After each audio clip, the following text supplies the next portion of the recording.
Okay, so I brought the blender outside. Feels stinking too much in there. Same thing. Water, right? I'm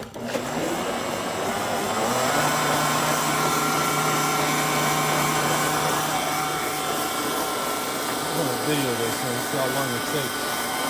It just shut off on me.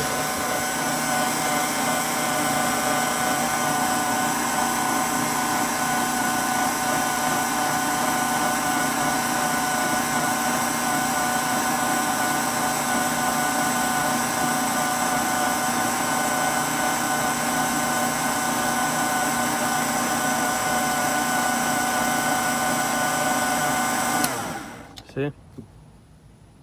Just stops. Just stops, just like that. Overheats. Just overheats on you. Look at that. I mean, what kind of quality is that? What kind of crap is that? This cable's not even held in place. It's just garbage. Look at the smoke.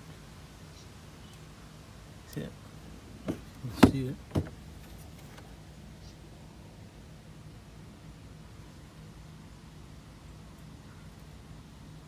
It's hard to tell.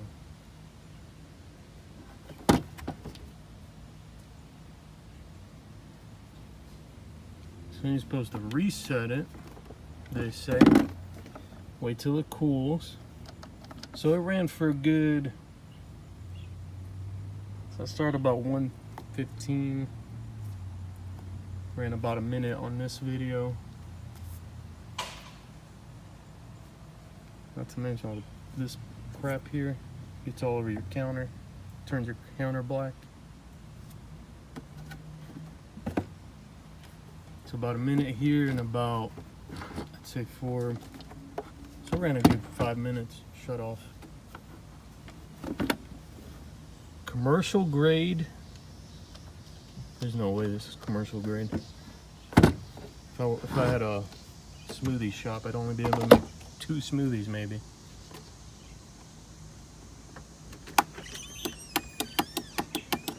Doesn't work anymore. That makes like a black mark. Like there was this black stuff on the table when I put my hand down. And then it made my hand black. Yep. Right on cue. Thank you, Charlotte. Of course you have a video of that. Thank you. Right on cue. Leaves a black mark everywhere. Garbage, that's what it is. It doesn't even work. It's overheated. Try to hit the reset. Reset button isn't working. You gotta let it cool all the way down. The reset button turned off. I mean, this thing's just a pain in the butt.